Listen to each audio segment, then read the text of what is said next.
이번 시간에는 야고보서에 대해서 살펴보도록 하겠습니다. 자, 이것은 야고보가 보낸 일반 서신입니다. 야고보서에서 다루고 있는 내용은 믿음과 믿음에서 나오는 열매, 믿음의 열매인 선한 행위에 대해서 다루고 있습니다. 책의 이름은 야고보라는 성경 기록자로부터 따온 것입니다. 근데 성경에는 야고보가 여러 명 등장합니다. 그 중에 이제 어느 야고보냐 하는 거죠. 자, 베드로, 요한, 야고보, 예수님의 이 수제자들, 그 가운데 한 명인 야고보는 사도행전 12장에서 헤롯의 칼에 의해서 죽임을 당했습니다. 벌써 순교를 했습니다. 또 어떤 야고보가 있습니까? 예수님의 동생 야고보가 있습니다. 마가복음 6장 3절 말씀에 보면은 예수님의 형제들이 등장하는데, 이 사람은 마리아의 아들 목수가 아니냐, 야고보와 요새와 유다와 시몬의 형이 아니냐. 예수님 형제 이름 가운데 야고보도 있고 유다도 있습니다. 두 사람 다 성경 기록자입니다. 예수님의 말하자면 이복 동생이죠. 예수님은 하나님의 아들이시고 어쨌든 엄마인 마리아의 몸에서 태어났으니까 예수님과는 형제지간입니다. 자, 야고보서 1장 1절에서 자기를 가리켜서 하나님과 주 예수 그리스도의 종 야고보는 자기 자신을 사도라고 표현을 하질 않습니다.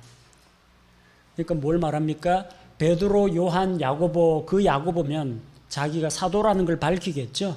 사도라는 언급이 없습니다. 사도라는 것은 예수님의 그 12제자, 예수님께서 직접 부르셔가지고 하나님의 말씀을 선포하도록 세운 그런 사람들만이 사도입니다.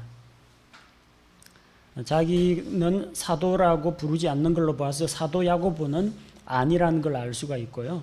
또 그렇다고 해서 너희들이 믿고 있는 예수 그리스도의 동생인데 하고 예수님과 이 가족관계, 혈연관계를 내세우지 않습니다. 단순히 자신을 가리켜서 주의 종이라고 부르고 있습니다. 실상 예수님의 형제들도 예수님을 믿진 않았습니다.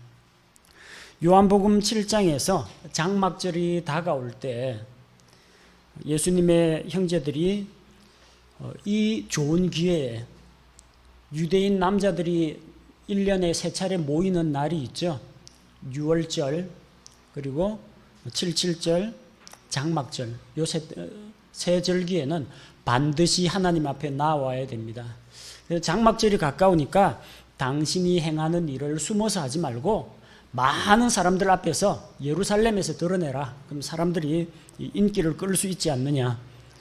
자, 그런 생각을 가지고 이야기했는데 요한복음 7장 5절에서 이는 그분의 형제들도 그분을 믿지 아니하였기 때문이더라. 그분의 형제들, 아까 이름 열거된 사람들 있죠. 예수님 지상사역하는 그 당시에 믿지 않았던 것을 볼 수 있습니다. 자, 그런데 고린도전서 15장에 보면요, 부활의 증인에 대해서 이야기할 때 예수 그리스도께서 부활한 것은 여러 증인이 있다. 게바가 봤다. 12제자가 봤다. 500여 형제가 봤다. 그 다음에 7절에 보니까 그 뒤에 그분께서 야고보에게 보이시고 다음에 모든 사도에게 보이셨으며, 그러니까 요 야고보는 사도가 아닙니다. 야고보 따로, 모든 사도 따로. 예수님의 동생 야고보 이야기하는 겁니다. 부활을 목격한 증인입니다. 자, 그리고 자기 생각에는 야고보가 그 당시에 육신적으로, 인간적으로 예수 그리스도 생각할 때는 그냥 뭐 똑같은 어머니 마리아에게서 먼저 난 형 정도로 생각했는데, 죽음 가운데서 부활하신 주님을 만나고 그가 변화된 것을 볼 수가 있죠.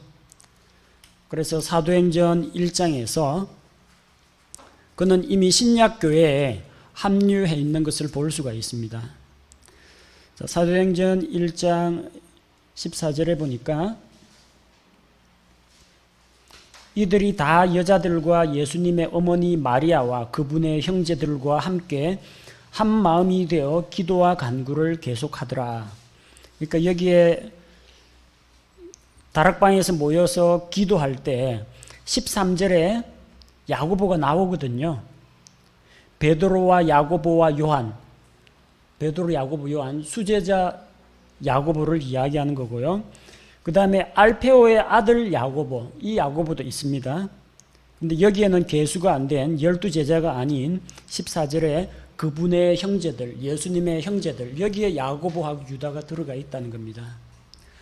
그분의 형제들도 그분을 믿지 아니하더라가 사도행전에 와서는 그분의 형제들이 부활하신 예수 그리스도를 만나고 같이 예수님께서 약속하신 성령님을 보내주시기를 간절히 기다리고 있었다는 겁니다. 변화가 있었고 믿음을 가졌다라는 걸 볼 수가 있죠. 또 이 야고보는 예루살렘 교회의 기둥입니다. 갈라디아서 2장 9절에 보면은 바울이 갈라디아서를 기록하면서 자기가 예루살렘에 가서 이 사도들을 만났다라고 이야기하죠. 그러면서 9절에서 또 기둥같이 여겨지던 야고보와 게바와 요한은 내게 주신 은혜를 깨닫고 이 교제의 악수를 청했습니다. 그래서 그들은 할례자들, 유대인들에게로 가고 우리들은 이교도들에게로 가기로 이제 같이 갈라섰다는 것을 언급을 하고 있죠. 자, 이 야고보는 누구냐? 예루살렘 교회의 지도자 야고보입니다. 그가 바로 야고보서를 기록한 사람이고 사도 야고보는 아닙니다. 사도행전 15장에서 예루살렘 총회가 열리죠. 바울이 열심히 복음을 전해왔는데 유대인 출신의 그리스도인들이 구원을 받으려면 이방인들도 먼저 유대인이 되어야 된다. 할례를 받고 모세의 율법을 지켜야 한다. 그래야만 구원을 받을 수 있다. 왜? 구원은 유대인에게서 나는 것이다. 하나님께서 이스라엘을 택하셨다. 초창기에는 사람들이 그런 생각을 가지고 있었습니다. 자, 그래서 은혜로 구원을 받느냐, 모세의 율법, 할례 이걸로 구원을 받느냐 논쟁이 붙은 거예요. 자, 그래서 이 문제를 해결하기 위해서 그럼 예루살렘에 가서 사도들에게 물어보자는 겁니다. 사도행전 15장에서 총회가 열렸는데 베드로가 나서서 먼저 이야기를 합니다. 이방인들에게도 내 입을 통해서 하나님께서 복음의 말씀을 듣고 구원받게 하셨다. 이미 사도행전 10장에서 이방인 고넬료가 구원받은 그 사건을 이야기하고 하나님께서 믿을 때 우리와 똑같이 그들에게도 성령을 주셨다. 자, 그런 이야기를 합니다. 바나바와 바울이 나서서 자기들을 통해서 하나님께서 이방인들을 구원하신 그 전도 보고 선교 보고를 하니까 사람들이 입을 닫고 잠잠해집니다. 그때 누가 나섭니까? 사도행전 15장 13절에서 그들이 잠잠하며 야고보가 응답하여 이르되 사람들아 형제들아 내 말에 귀를 기울이라. 그러면서 최종 예루살렘 총회의 결론은 누가 내리느냐? 베드로가 아닙니다. 야고보가 결론을 내립니다.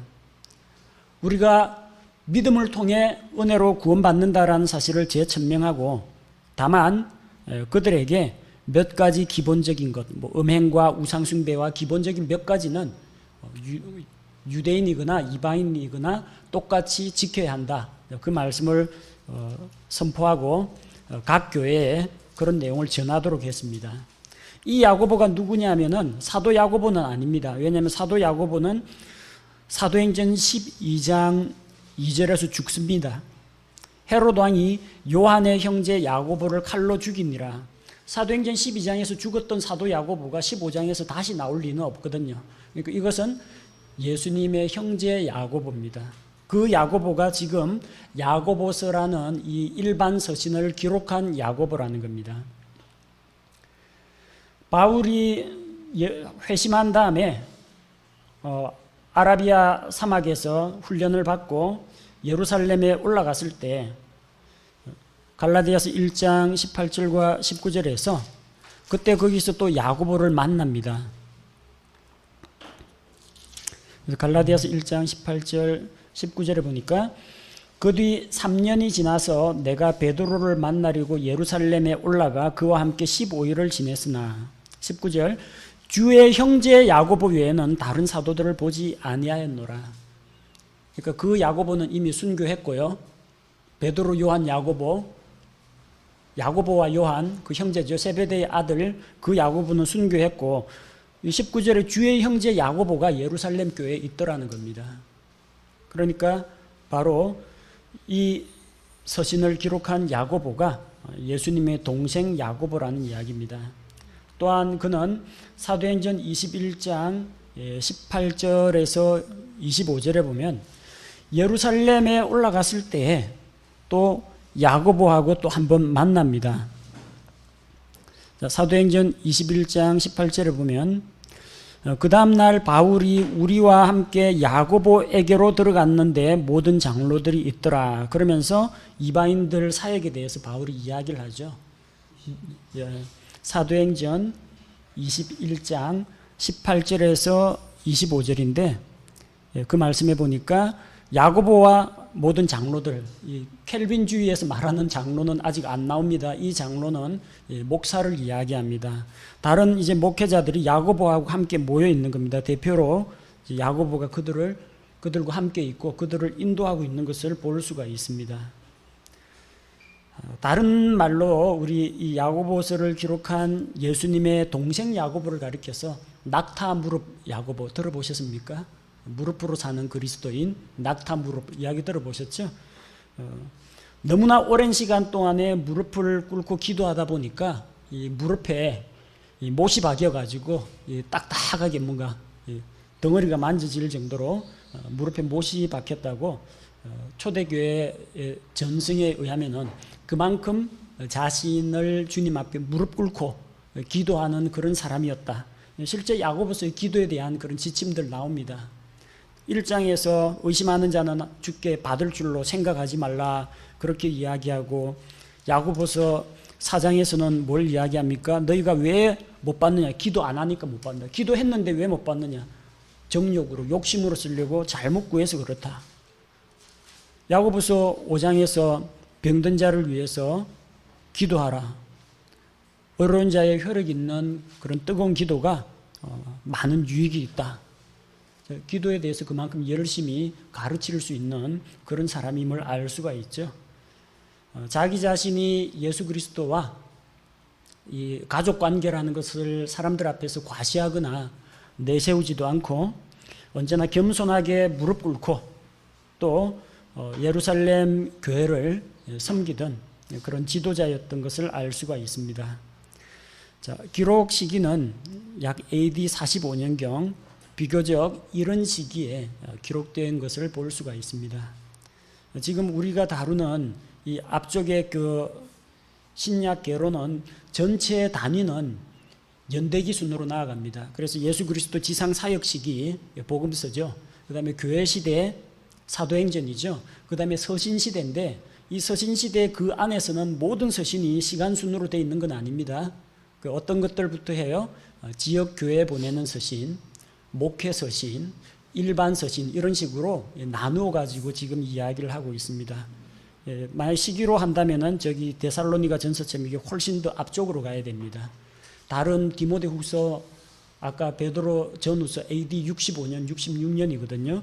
야고보서는 AD 45년경으로 비교적 이런 시기에 기록이 되었습니다. 그러니까 이 교회가 세워지고 거의 초창기니까 그 당시에는 주로 신자들이 어떤 사람들이었어요? 이방인들에게 활발하게 퍼져나가던 그런 때가 아니고요. 뭐 에베소서, 빌립보서 이러는 그런 시대가 아니라 유대인 성도들을 중심으로 예루살렘에서 유대인들을 중심으로 그 다음에 저기 흩어져 있는 히브리인들 이런 사람들 다른 각각 소아시아 지역에 흩어져 있는 유대인 성도들 이런 사람들이 많이 있었습니다. 그래서 바로 그런 사람들을 대상으로 기록이 된 겁니다. 구원받은 성도들에게 구원받은 다음에 어떠한 삶을 살아가야 할 것인지 구체적인 삶의 지침을 주기 위해서 기록이 되었습니다.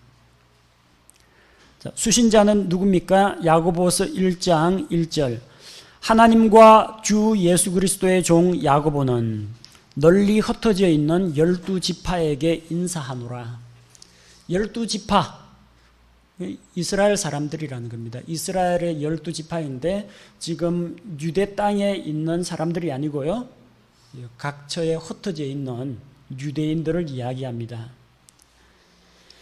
1차적으로는 히브리 그리스도인들을 대상으로 기록이 되었고, 나아가서는 구원받은 모든 성도들을 대상으로 하는 말씀입니다.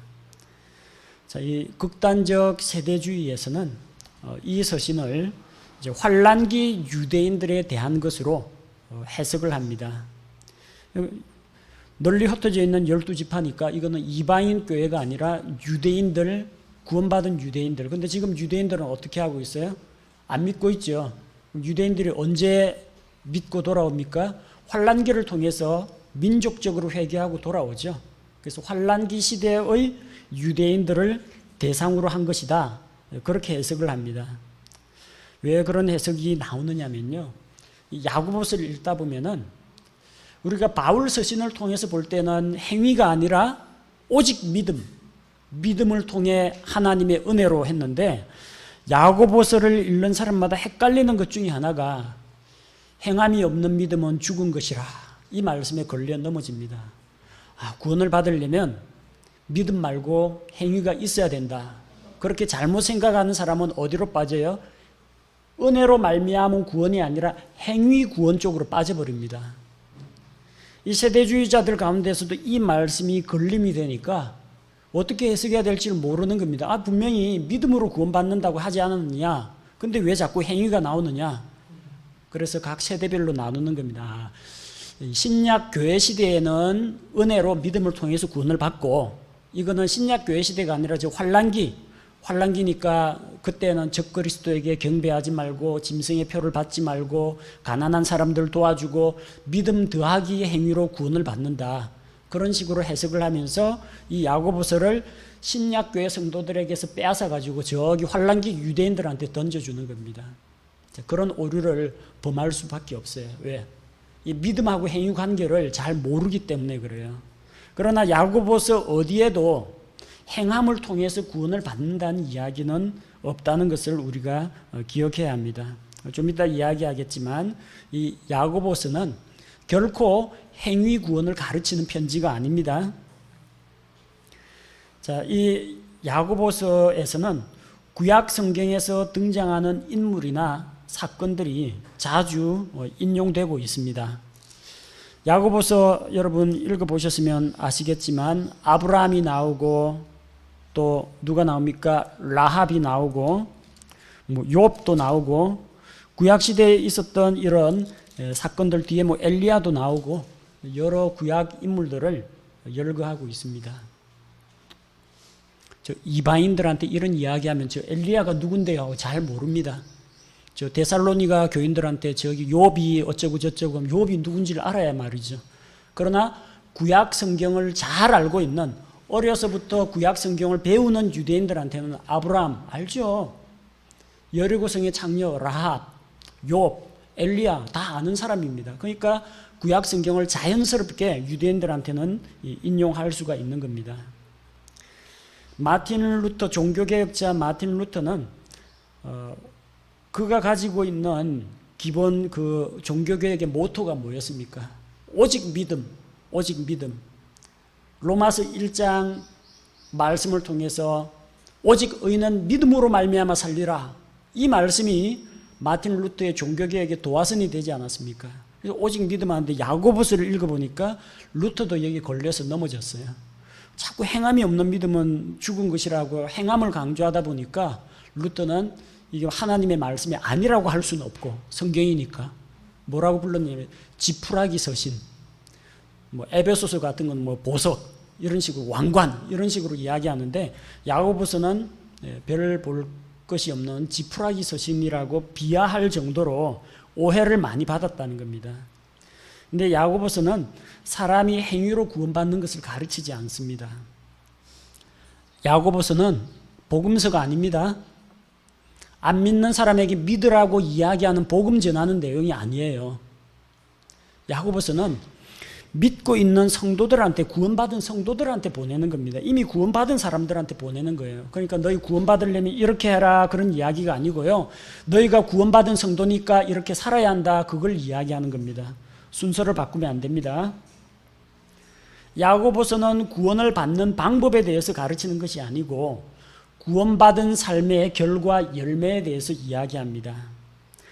이 야고보서에서는 믿음과 행위를 다루는 게 아니라 믿음의 행위를 다룹니다. 나타난 선한 열매, 선행, 행위, 이거는 뭐냐? 믿음에서 나온 거라는 겁니다. 아브라함이 어떻게 이삭을 드리기까지 순종했습니까? 하나님이 이 아이를 통해서 많은 민족을, 큰 민족을 일으킨다고 했고, 또 이 아이를 통해서 장차 땅에 있는 모든 가족들이 복을 받을 것이라고 했는데 이 아이가 죽으면 어떻게 해요? 알아서 살려주시겠죠. 부활을 믿었습니다. 하나님께서 다시 살려주실 줄로 믿었습니다. 믿었으니까 이삭을 드리려고 순종하는 거 아닙니까? 믿음 플러스 순종이 아니라 믿었기 때문에 아브라함이 순종했다는 겁니다. 라합 마찬가지입니다. 창녀 라합. 왜 여리고에 숨어든 정탐꾼을 숨겨주었습니까? 만약에 하나님도 모르고 하나님도 인정치 않고 하나님께서 이스라엘에게 주신 약속도 인정하지 않고 하나님께서 이집트에서부터 큰 능력으로 그들을 인도하시고 광야 생활 인도하시고 바산 왕 그리고 아모리의 왕 다 멸망시킨 거, 이거 믿었기 때문에 이쪽을 붙잡으면 살 길이 열리겠다. 그러니까 정탐꾼들을 숨겨주고 그리고 순종이 나오는 거 아닙니까? 믿음에서 순종이 나왔다는 거지, 믿음 플러스 순종으로 구원받는 것은 아니라는 이야기입니다. 자, 그런 내용을 우리가 분명하게 짚고 넘어가면 야고보서를 읽다가 걸려 넘어지는 일이 없습니다. 자, 야고보서 본문을 살펴보겠습니다. 먼저 1장 1절부터 18절까지 내용은 시험을 이기는 삶에 대해서 이야기합니다. 자, 이 시험에는, 이 본문에는 두 가지 종류의 시험이 있습니다. 자, 하나는 1장 2절에서 4절에 나오는 시험이라고 할 때 연단, 단련, 고난, 트라이얼이라고 그러죠. 트라이얼, 고난과 시련을 이야기합니다. 환난과 핍박, 외부로부터 오는 어떤 육체적인 이런 핍박이나 환경적인 압박, 이런 것들을 가리킬 때 시련이라고 합니다. 자, 우리의 믿음을 연단하는 시련에 대해서는 어떻게 합니까? 참고 견디면 단련이 되고 인내를 이룰 수가 있습니다. 근데 또 어떤 종류의 시험이 있습니까? 우리 안에 있는 우리 자신의 이 육신의 정욕, 안목의 정욕, 인생의 자랑, 요걸 부추기는 외부로부터 내 안에서 일어나는 유혹이 있습니다. 그 내용은 1장 13절에서 16절에 나옵니다. 아무도 자기가 시험을 받을 때 내가 하나님께 시험을 받는다 하지 말라. 하나님께서는 악으로 시험을 받지도 아니하시고 친히 아무도 시험하지 아니하시느니라. 자, 하나님께서는 어떤 악한 목적을 가지고 사람을, 그러니까 넘어뜨리기 위해서 시험을 하는 그런 분이 아니라는 겁니다. 사탄은 사람을 넘어뜨리기 위해서 유혹하고 시험합니다. 그러나 하나님은 그런 시험이 아니라 그의 믿음이 어느 정도 수준까지 올라왔는지 그 테스트해 보시는 겁니다. 아브라함이 과연 하나님을 사랑하는가, 그렇지 않은가 테스트해 보시는 겁니다. 그래서 합격, 불합격. 욥이 재산을 빼앗겨도, 건강을 빼앗겨도, 가족들이 배반하고 떠나고 죽어도 하나님께 대한 신뢰를 놓지 않는가, 시험을 통해서 하나님이 검증을 하시는 겁니다. 결코 욥을 멸망시키거나 무너뜨리기 위한 시험이 아니라는 겁니다. 그러니까 악으로 시험을 하진 않습니다. 뭘로 시험해요? 선으로 시험을 하시겠죠. 세워주기 위해서. 또 친히 아무도 시험하지 아니하신다고 했는데 악으로 시험을 받지도 아니하시고, 하나님 본인께서 악으로부터 시험을 받지도 아니하신 분이고 친히 역으로 아무도 시험하지 않는다, 악으로 시험하지 않는다는 이야기입니다. 선한 동기로 세워주기 위해서 믿음의 성장을 위해서 하나님께서 시험하신 사례는 있지만 사람을 쓰러뜨리는 시험은 마귀로부터 오는 것입니다. 마귀가 사용하는 방법은 인간의 정욕을 부추겨서 유혹에 빠져 넘어지게 하는 겁니다. 자, 14절에 보니까 오직 모든 사람이 자기 자신의 욕심에 이끌려 유혹을 받을 때 시험을 받는다고 했습니다. 그래서 자기 안에서 욕심에 이끌려 유혹을 받을 때, 욕심은 누구나 생깁니다.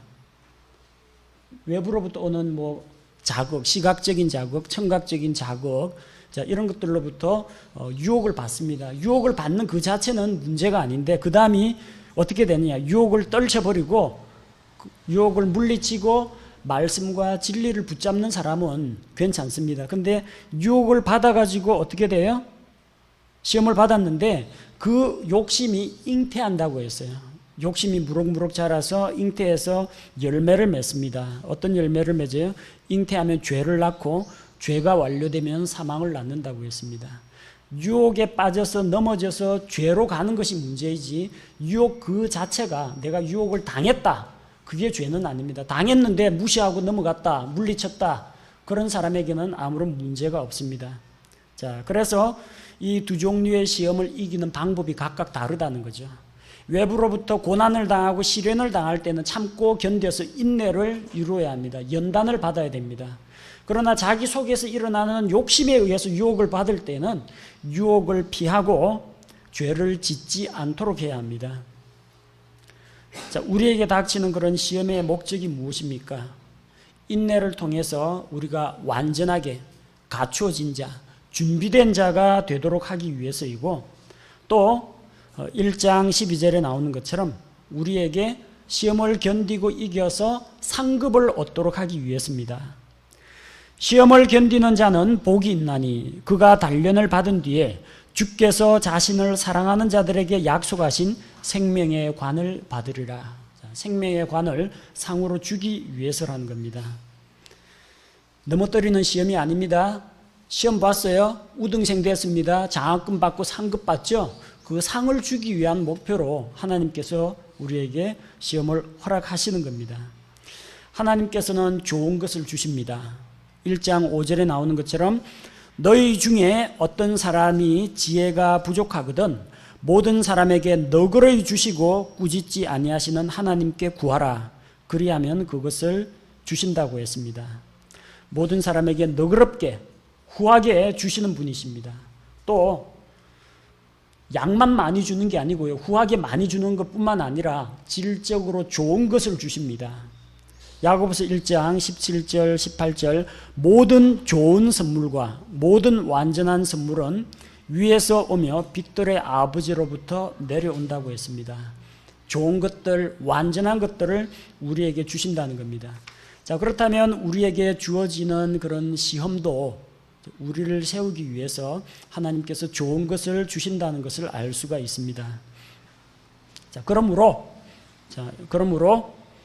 19절에서 1장 19절에서 25절에 나오는 말씀처럼 말씀을 받고 그 말씀에 따라 행하는 삶을 살라는 겁니다. 먼저 악을 내어버리고 혼을 구원하는 그 말씀을 받아들이라고 했습니다.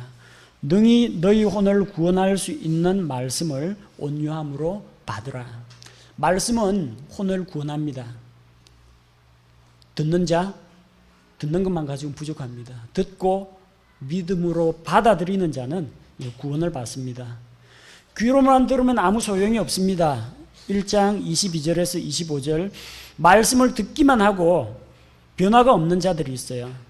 그런 사람은 거울로 자기 본래 얼굴을 보고 잠시 후에 잊어버리는 자와 같다고 했습니다. 그 당시 거울이라고 해봤자 오늘날 같이 유리 뒤에 은박 입힌 그런 거울은 아니고요. 구리, 청동으로 만든 그 구리를 계속 기름으로 닦아가지고 광을 낸 것이 그 당시의 거울입니다. 근데 거울로 얼굴 희미한 거 한번 보고 나중에 잊어버립니다. 자기 얼굴이 어떻게 생겼는지. 그런데 말씀을 듣고도 행함이라든지 회개의 열매가 따르지 않는 그런 사람은 잊어버리지만 정말로 자유롭게 하는 온전한 율법을 들여다보는 자는 그 안에 거하는 자라고 했습니다. 얼굴에 뭔가 금댕이나 고춧가루가 묻었습니다. 거울 봤습니다. 근데도 안 떼는 사람이 있어요. 어떻게 생겼는지 잊어버리고. 그러나 정말로 말씀의 거울에 자기를 비춰보고 내가 하나님 앞에서 죄인이구나 이걸 깨닫고 내가 지금 이게 잘못이구나 깨달은 사람은 변화가 일어난다는 겁니다. 그 사람이 진짜 말씀을 받아들인 사람입니다. 그래서 곧 말씀을 받아들이고 그 말씀을 믿는다면 뭐가 따라요? 행위가 따라온다는 겁니다. 행위가 안 따라오면 그럼 안 믿은 거냐? 두 가지 중에 하나일 겁니다. 아예 처음부터 안 믿었거나 아니면 믿기는 믿었는데 이 결단과 순종이 부족해가지고 불순종하고 행위로 나타나지 않은 특히 어린아이 믿음으로 아직 그 믿음이 장성하지 못한 어린아이일 경우에 그 삶의 변화가 없거나 더딜 수가 있다는 겁니다. 뭐 갓난아이한테 뭐 기대하겠습니까? 먹고 자고 싸고 몸에 별 탈 없으면 그걸로 다행이죠. 갓난아이가 설마 뭐 영어 수학 공부할 리는 없고 갓난아이가 자전거 타고 다니고 달리기 마라톤 할 리는 없지 않습니까? 왜 그렇습니까? 사람이 아니라서 생명이 없어서가 아니라 어려서 그렇습니다. 그다음 몰라서 그렇습니다. 자라고 무장이 되고 연단이 되고 채워지면 나중에 다 하게 됩니다. 그래서 뭐 행위가 없다라고 해서 구원을 의심한다 그런 것보다는 행위가 없을 때는 그가 만약에 말씀을 믿고 거듭난 게 분명하다면 인내함으로 기다려주는 것도 필요하고요. 또 영적으로 성장할 수 있도록 지속적으로 도와주는 것이 필요합니다. 말씀을 듣고 믿는 자는 행하는 자로 성장해야 됩니다. 말씀의 거울에 자신을 비춰보고 잊어버리지 말고 더러운 게 있으면은 다 제거하고 돌이키고 반성해야 됩니다. 정말 순수한 신앙의 행위는 무엇이냐? 1장 26절, 27절에 나오는 것처럼 입조심, 언어 생활의 변화가 와야 됩니다. 그 다음에 자기 자신의 몸가짐을 바르게 해야 됩니다. 혀를 제어하고 또한 고난 중에 있는 자들을 돌아보고 자기 자신을 순결하게 지키는 구체적인 삶의 변화와 간증이 나타나는 것이 순수한 신앙의 행위라는 겁니다. 믿습니다. 저도 그 정도는 다 압니다. 이게 신앙의 전부가 아니라는 거예요. 자, 그 다음으로 믿고 구원받은 성도들은 이웃을 사랑하는 삶이 삶 가운데서 드러나야 합니다. 2장 1절에서 13절에 나오는 것처럼 사람을 외모로 취하지 말라고 했습니다. 외모를 중시하지 말라고 했습니다.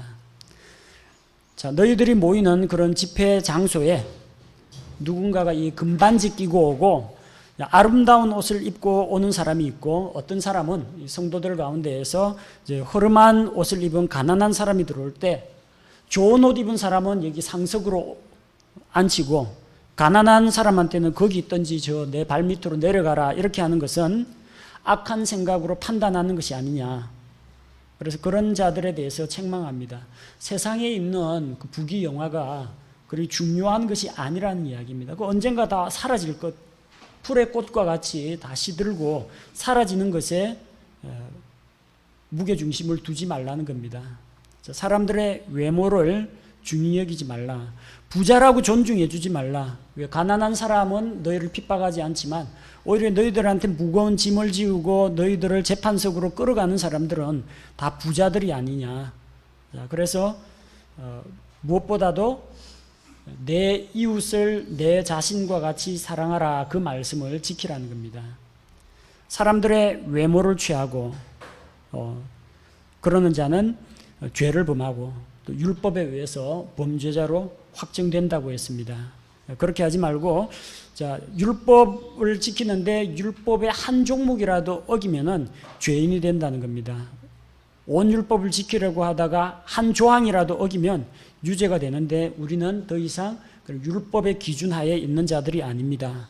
그래서 우리는 자유하게 하는 율법을 가진 자들이요 하나님의 사랑의 법, 은혜의 법, 긍휼의 법 아래 있는 자라는 겁니다. 그래서 긍휼을 베풀지 않는 자는 긍휼 없는 심판을 받을 것이다. 너희가 하나님으로부터 사랑과 긍휼을 먼저 받지 않았느냐?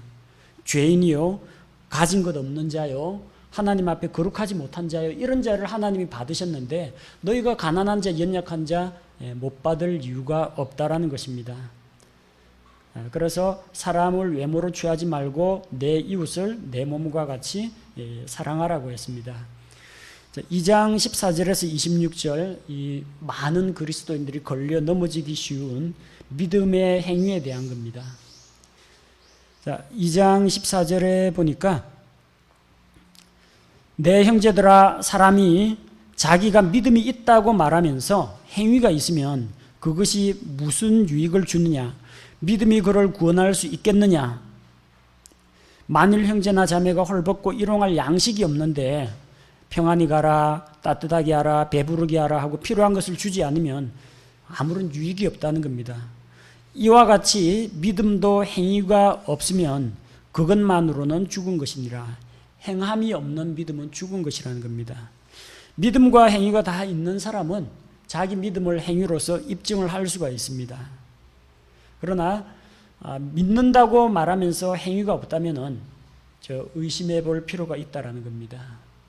일단 정말로 구원받았는지 거기서부터 출발해야 됩니다. 씨앗이 있는데 흙에다 심고 암만 물을 줘도 싹이 안 나옵니다. 둘 중에 하나라고 이야기하죠. 씨앗이 썩었거나 죽은 씨앗은 물 주면 싹 안 납니다. 계속 물 주면 썩어버립니다. 근데 어떤 거는 너무 깊이 묻혀 있어가지고 이게 떡잎이 나가지고 싹이 올라오는데 시간이 걸릴 수가 있어요. 자, 둘 중에 어느 쪽에 속하는지 잘 분별하는 것이 필요합니다. 행함이 없는 믿음이라고 해서 구원을 못 받는다, 그런 의미가 아닙니다. 살아 움직이고 역사하는 믿음이 아니라는 그런 이야기이지 그가 영적으로 죽어 있다, 그런 의미는 아닙니다. 자, 그래서 믿음의 행위가 따르지 않는 그런 믿음은 어떤 믿음입니까? 마귀들의 믿음입니다. 삼위일체 믿으십니까? 성경신자들 가운데서, 그리스도인들 가운데서도 안 믿는 사람들이 더러 있습니다. 그런데 하나님의 존재도 믿고 삼위일체도 믿는 그런 존재가 있어요. 마귀가 잘 믿습니다. 셋째 하늘에서 다 삼위일체 하나님 봤으니까요. 타락한 천사들, 마귀들도 하나님은 한 하나님이 계시고 삼위일체이신 것을 그들은 다 믿습니다. 그러니까 사람들은 예수님을 몰라보는데도 하나님의 아들 예수님, 전 당신이 누군지 압니다. 하나님의 거룩하신 자, 우리 보고 벌써 저 바닥 없는 구덩이에 들어가라고 하지 마십시오 하면서 예수 그리스도를 알아봅니다. 그러나 그 마귀들이 예수님께 경배했습니까? 예수님 찬양했습니까? 그분의 권세 앞에 굴복했습니까? 그렇지 않았습니다. 마귀들도 한 하나님, 삼위일체 하나님을 알고 믿고 두려워서 떱니다. 근데 거기까지입니다. 마귀가 하나님께 경배합니까? 안 합니다. 그 말은 무엇입니까? 관념적인 지식이나 어떤 관념적인 믿음은 아무 소용이 없다는 겁니다. 그런 걸 가리켜서 마귀 믿음이라고 이야기해요. 마귀 믿음. 살아있는 믿음은 무엇이냐? 행함이 있고 순종으로 나타나고 선한 열매가 보이는 그런 믿음이 살아있는 믿음이라는 겁니다. 그 대표적인 사례로 두 예를 꼽죠. 아브라함의 사례 20절에서 24절. 아브라함이 창세기 22장에서 이삭을 바침으로 의롭다고 인정받았습니까? 구원받았습니까? 아닙니다.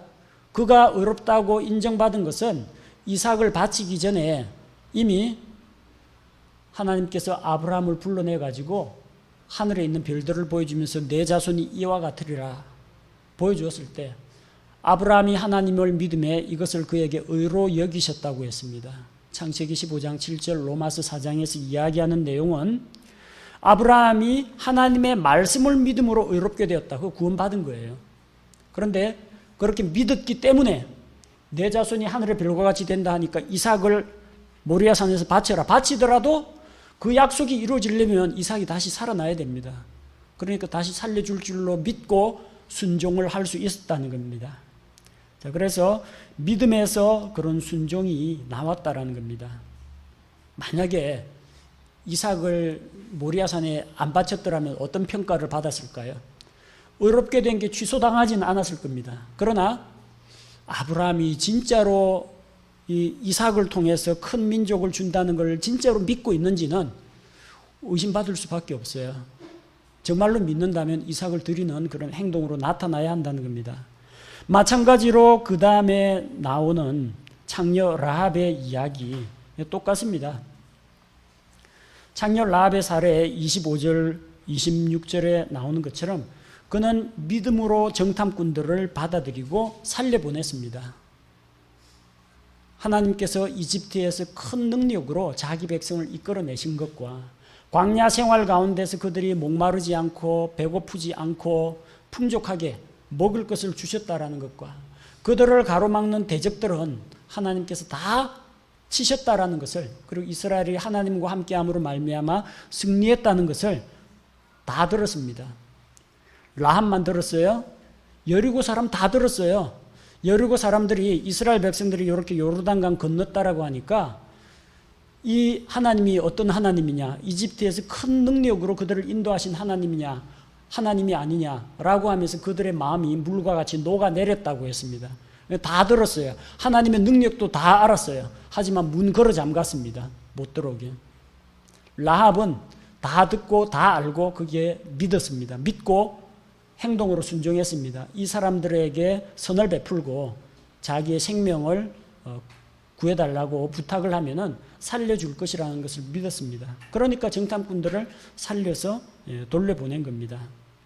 자, 이런 것들이 살아있는 그런 믿음이라는 것을 우리에게 보여줍니다. 그 다음에 3장 1절에서 18절에서는 자, 절제하는 삶에 대해서 가르치고 있습니다. 첫 번째, 이제 말이 중요하다. 말 조심하라는 거죠. 우리 사람들 가운데 말에 실수가 없는 사람은 사실 없습니다. 사람이 연약한 존재이고 또 감정에 의해서 또 때로 좌우되기도 하고 또 모든 것을 다 아는 게 아니라 어떤 때는 잘 알지 못하면서 섣불리 말을 내뱉기도 하고 단순 추측해서 기정사실화해버리는 그런 사람도 있다 보니까 실수가 많습니다. 만약 말에 실수가 없는 자면 정말 완전한 사람이겠죠. 그런데 말을 절제하는 것은 대단히 중요하면서도 어려운 일이라는 겁니다. 우리 몸 안에 있는 혀라고 하는 요 새치혀, 아주 이 작은 이 지체가 얼마나 큰 영향을 미칩니까? 자기 말로 다른 사람 비방하고 욕하고 저주하다가 모욕, 명예훼손 이런 걸로 처벌받기도 하죠. 잘 알지도 못하고 유언비어 퍼뜨리고 거짓말하다가 역시 사람들로부터 비난을 당하고 처벌을 당합니다.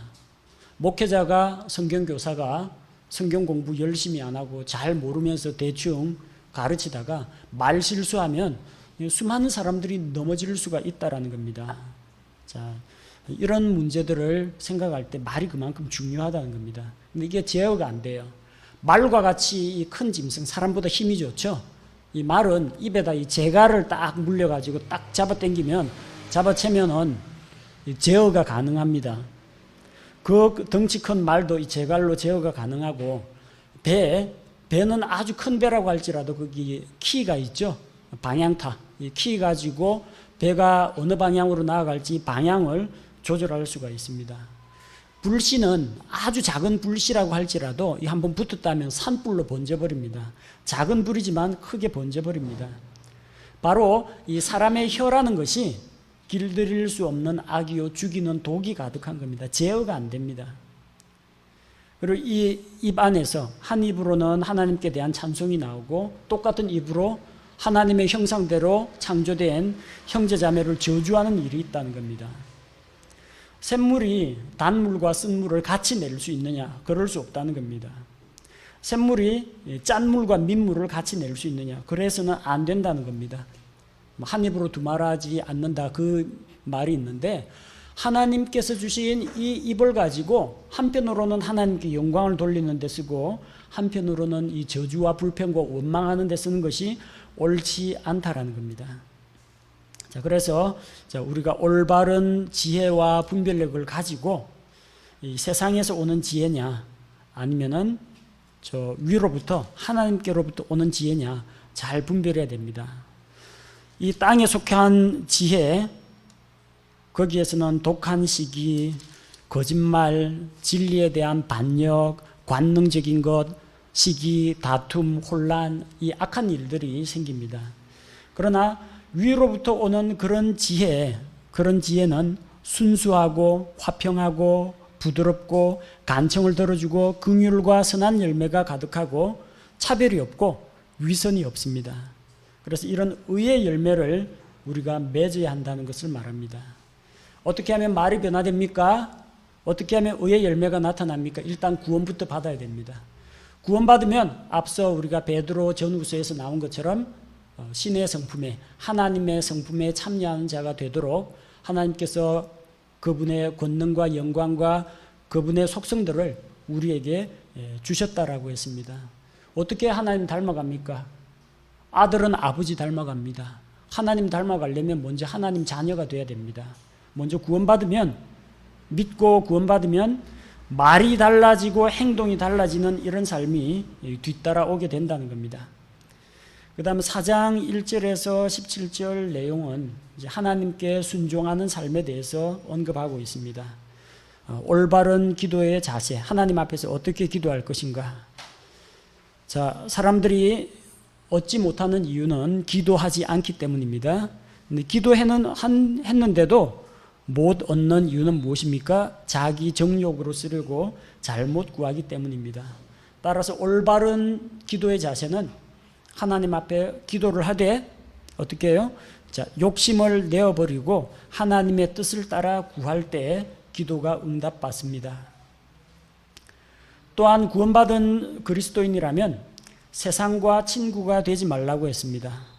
4장 4절에서 6절 말씀에 보면 너희 간음하는 남자들과 간음하는 여자들아, 개역성경에는 남자 이야기는 뺍니다. 너희 간음하는 여자들아 해서 여자만 간음하는 것처럼 이야기했는데, 아니 여자가 간음을 혼자서 합니까? 뭐 누구 남자하고 하겠죠. 그러니까 둘 다 똑같아요. 너희 간음하는 남자들과 간음하는 여자들아, 세상과 친구가 되는 것이 하나님과 원수 되는 것인 줄 너희가 알지 못하느냐. 세상과 친구가 되면 하나님과 원수가 됩니다. 양다리 하지 말란 이야기예요. 절반은 이 교회에 발 걸쳐놓고 절반은 세상에 발 걸쳐놓고, 그래서 좀 정말 큰 위기 상황에 빠지면 아이고 하나님 하고 찾다가 좀 가벼운 위기 상황에 빠지면 자기 신용카드 꺼내보고 아니면 자기 어디 연줄 어디 높은 사람 아는 데 없나 이거 찾아보고 이러면은 이거는 뭡니까? 두 마음 반쪽짜리라는 겁니다. 그렇게 하지 말고 세상과 벗하지 말고 하나님이면 하나님, 세상이면 세상, 자기 입장을 분명히 해야 된다는 겁니다. 자, 그리고 영적인 부분에 있어서 4장 7절에서 10절 하나님께 복종하고 하나님께 가까이 하면 하나님께서 가까이 오십니다. 마귀에 대해서는 마귀를 대적하면 마귀가 도망갑니다. 두 가지를 같이 택할 수는 없습니다. 하나님을 가까이 하는 것이 마귀를 대적하는 겁니다. 근데 마귀에게 속한 일을 하는 것은 곧 하나님을 대적하는 것입니다. 결코 세상과 하나님이 같이 갈 수가 없고 마귀와 하나님도 같이 갈 수가 없습니다. 4장 11절 12절 자, 그래서 형제들에 대해서 비방을 하지 말고 판단하지 말라고 했습니다. 우리는 판단하는 재판관이 아니고 하나님 앞에서 다 똑같은 형제 자매고 다 하나님 보시기에 죄인들입니다. 그래서 모든 것은 하나님께 내어 맡기고 그분의 의로운 판단이 나타나는 날까지 우리는 악으로 악을 갚지 말고 선으로 악을 이기는 그런 자세로 살아야 하고, 또 내일 일을 자랑하지 말라고 했습니다. 자기 자신의 헛된 계획, 자 내일은 우리가 물건을 사서 이 도시로 가서 팔고 거기서 얼마를 남기고 뭐 이렇게 이익을 취해야 되겠다, 이런 식으로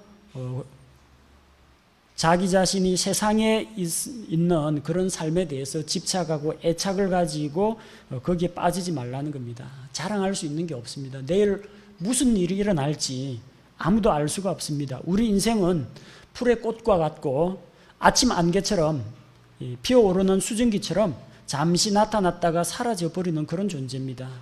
따라서 올바른 자세는 미래에 대해서 계획을 세우지 말라 그런 이야기가 아닙니다. 누가복음에 나오는 이 자주색 옷을 입은 그런 부자처럼 한 해의 소출이 풍성하니까 내가 이 곡식을 쌓아둘 곳이 없다. 창고를 짓고 저축을 하고 쌓아두고 그렇게 해서 이제 몇 년 동안 먹을 걸 풍성히 쌓았으니까 내가 이제 날마다 즐기면서 살자. 이런 헛된 계획을 품지 말라는 겁니다. 하나님께서 그의 혼을 취하여 가시면 그 남아있는 게 누구 것이 되겠느냐는 겁니다. 다 헛될 뿐이라는 겁니다. 따라서 우리가 가져야 할 태도는 미래를 대비하고 설계하지 말라는 이야기가 아니라 이 세상에 있는 자기 삶의 애착을 가지고 거기에 자기 전 관심과 생애를 쏟아붓고 막판에 나중에 하나님께 불려가서 하나님께 대해서 부요치 못한 자, 뭐 하다 왔느냐? 열심히 먹고 자고 쓰고 소비하고 잘 살다 왔습니다. 이런 식으로 밖에 이야기 못하는 그런 사람이 되면 안 된다는 겁니다. 15절 말씀처럼 너희가 마땅히 말하기를 주께서 원하시면 우리가 살며 이것이나 저것을 하리라 하여야 하나. 그러니까 먼저 내 계획이 주님의 뜻에 맞는지 먼저 살펴보고 하나님의 뜻이라면 제가 이것을 하겠습니다. 또 저것도 한번 시도해 보겠습니다. 이런 자세가 우리에게 필요하다는 겁니다. 그 다음 5장 1절에서 12절 인내하는 삶에 대해서 이야기합니다. 부자들에 대한 경고가 나오죠. 세상에서 부요하다는 너희들은 너희의 재물은 썩었고 너희의 옷은 좀 먹었고 너희 금과 은은 부식되었다. 그것들이 너희에게 대적이 되고 또 이 부자들이 왜 돈을 모았겠어요? 품꾼들에게 삭슬 제때 지불하지 않고 그렇게 해서 착취해서 모은 것이라는 겁니다. 그래서 그 부르짖음이 만군의 주의 귀에 들어갔다라는 겁니다. 자기들은 쾌락과 방탕에 빠져 있으면서 가난하고 어려운 처지에 있는 자들을 돌아보지 않는다. 이런 자들에 대해서 경고를 하고 있습니다. 주께서 오실 때가 가까웠는데 이 세상의 재물과 부귀와 영화에만 집착하고 있는 자들에게 경계를 하는 한편 너희는 주님 오실 그날까지 인내하라는 겁니다. 주께서 오실 때까지 인내하라. 인내하는 표본으로 둘을 보여주죠. 하나는 농부입니다. 농부가 씨 뿌려놨다고 해서 다음날 곡식이 열매 따는 거 아닙니다. 적어도 씨앗 뿌리고 모종 심고 6개월에서 8개월 정도 열심히 일해야 이게 이삭이 열립니다. 열심히 수고하고 그때까지는 계속 참고 기다리면서 일해야 됩니다. 이른 비 늦은 비도 받아야 되고 햇볕도 받아야 되고 잡초도 뽑아야 되고 여러 가지 일을 하면서 참고 견뎌야 마지막에 수확을 하게 된다는 겁니다. 단번에 착 뿌려가지고 일확천금할 그런 생각을 하지 말라는 겁니다. 우리 신앙생활은 그런 식으로 이루어지지 않습니다. 또 대표적인 예가 욥의 인내입니다. 5장 11절에 욥의 인내를 너희가 들었다고 했는데 주께서 주신 결말이 어떠하냐는 겁니다. 재산을 다 빼앗겼습니다. 사랑하는 아들, 딸 한날에 다 죽었습니다. 아내가 자신을 배신했습니다. 온몸이 병들어가지고 성한 곳이 없습니다. 그 가운데서 참고 견디면서 하나님께서 회복시켜 주시기를 참고 견디고 하나님에 대한 믿음을 놓지 않았다는 겁니다. 마지막에 어떻게 됐습니까? 갑절의 복을 받을 뿐만 아니라 물질적으로 부유해진 것뿐만 아니라 하나님을 향한 그런 믿음, 하나님에 대해서 이전에는 귀로만 들었는데 하나님과 직접 대면하여 만나고 하나님의 영광을 보게 되었습니다. 그의 믿음이 일취월장했습니다. 이런 욥의 인내와 그 결말을 너희가 보지 않았느냐? 너희도 주께서 오시는 그날까지 참고 인내하라는 겁니다. 그리고 13절에서 20절까지가 이제 기도하는 삶에 대해서 말하고 있죠. 너희 중에 고난 당한 자가 있느냐? 기도하라.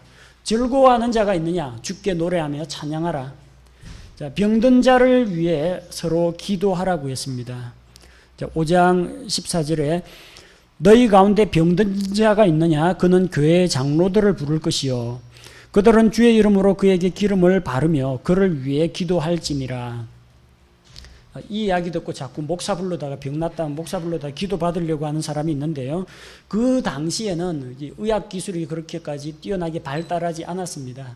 대부분 어떤 외상 이런 것들이 있으면요, 올리브 기름 같은 것을 상처에 발라가지고 상처를 이제 부드럽게 유하게 하고, 올리브 오일 마사지가 아로마 테라피 효과도 있습니다. 심신을 안정시켜주는 그런 역할도 합니다. 그래서 진짜로 기름을 바르는 겁니다.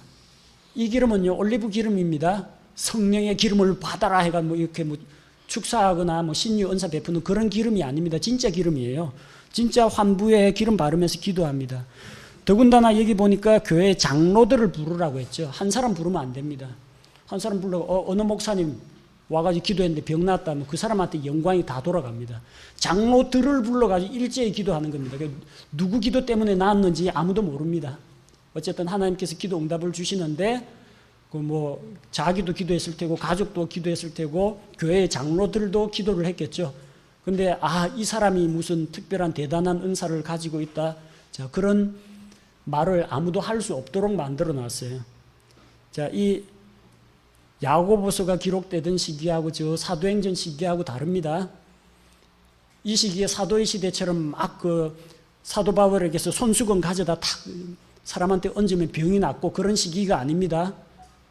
은사 받은 자에게 기도 받으라 그런 이야기 없어요. 병 고치는 은사 받은 자 청하라는 이야기가 없고 장로들을 불러다가 기도하라고 했어요. 물론 일반 성도들 마찬가지입니다. 그 뒤에 나오죠. 믿음의 기도가 병든 자를 구원하리니. 장로가 병 고친다는 이야기도 없고 기름이 병 고친다는 이야기도 없습니다. 믿음의 기도가 병든 자를 구원합니다. 왜? 믿음의 기도는 하나님께 상달되어가 하나님께서 일하시기 때문입니다. 그가 죄들을 범하였을지라도 그것들을 용서받으리라. 어떤 질병은 죄하고 연관된 것들도 있습니다. 모든 질병이 다 죄로 인해서 오는 것도 아니고 모든 질병이 다 마귀에게서 오는 것도 아닙니다. 그러나 특별히 그런 질병들은 믿음으로 기도할 때 죄가 드러나고 죄를 자백하고 그 문제가 해결이 되면은 질병도 같이 낫는 그런 일들이 있다는 겁니다. 16절 말씀, 너희 잘못들을 서로 고백하고, 개혁성경에 이름으로 너희 죄를 서로 고하며, 개혁성경에 고해성사를 하라고 되어 있는데 죄가 아니고 잘못입니다. 잘못들, 어느 형제 전에는 내가 미안했네, 잘못했, 서로 자기 잘못을 시인하고 화해하는 걸 이야기합니다. 왜 그렇게 합니까? 예물을 제단 앞에 드리다가 내 형제에게 원망 들을 만한 일이 있는 줄 생각나거든 예물을 제단 앞에 두고 먼저 가서 형제와 화목하고 그 후에 와서 예물을 드리라고 했어요. 그래야 하나님이 받으신다는 겁니다. 형제하고 잘못한 거 이거 사과도 안 하고 이거 화해도 안 했는데 기도하면 기도 응답이 되겠습니까? 안 된다는 거예요. 고해성사가 아니라 잘못한 게 있으면 잘못한 형제 자매하고 서로 화해를 하라는 겁니다. 그리고 서로를 위해서 기도하라. 의로운 자의 혈액 있고 뜨거운 기도는 많은 유익이 있느니라. 목사나 장로만 의로운 자가 아닙니다. 예수 그리스도를 믿음으로 의롭게 된 모든 성도가 의로운 자입니다. 그런 자들의 기도가 필요하다는 겁니다. 특별한 사람 초빙하려고 하지 마십시오. 17절에 뭐라고 합니까? 엘리야는 우리와 같이 동일한 성정의 지배를 받은 사람이라고 했습니다. 엘리야 역시 우리와 같은 약점 똑같이 갖고 있습니다. 짜증 날 때도 있고 신경질 부를 때도 있고 육체적인 연약함이 있을 때도 있고 똑같아요. 그런데 그가 믿음으로 기도할 때 하나님께서 하늘을 닫고 비를 안 주시다가 믿음으로 기도를 하니까 3년 6개월 지나니까 다시 기도하니까 비가 왔다라는 겁니다. 엘리야나 우리나 똑같은 똑같은 사람이라는 이야기입니다. 그러니까 교회 목사 장로들 초빙하는 거나 그 가정의 가족 구성원 믿는 사람이 기도하는 거나 별반 차이가 없다라는 이야기예요. 특별히 어떤 목회자에 대해서 이렇게 뭐 성직자 해서 존경하라는 그런 이야기가 아닙니다. 의로운 자는 누구든지 하나님께 기도할 수 있고 하나님께서는 엘리야의 기도를 들으신 그 하나님께서는 엘리야의 능력이 아니죠. 하나님 능력이죠. 그러니까 엘리야의 기도를 들으신 그 하나님께서 우리 기도도 들으신다. 따라서 우리 성도들의 기도가 효력이 있다는 이야기입니다. 자, 진리를 떠난 자, 죄에 빠진 자, 그런 자를 돌아서게 하는 자는 그 사람의 혼을 사망에서 구하고 허다한 죄를 덮는다고 했습니다. 그래서 어떤 사람이 이 바른 진리를 떠날 때 그를 말씀으로 권면해서 바른 길로 돌아오게 하라는 것입니다. 야고보서 전체의 내용을 살펴보면 알겠지만 이거는 구원받기 위해서 이런 일들을 하라고 말하지 않습니다. 너희가 구원받은 성도이기 때문에 과거에는 그렇게 할 수 없었지만 이제는 이런 삶을 살 수가 있게 되었다는 겁니다. 그리고 구원받은 믿음이 있다라면 그 믿음의 열매가 이런 선한 행위로 아름다운 간증으로 드러나야 한다는 것을 강조하고 있습니다.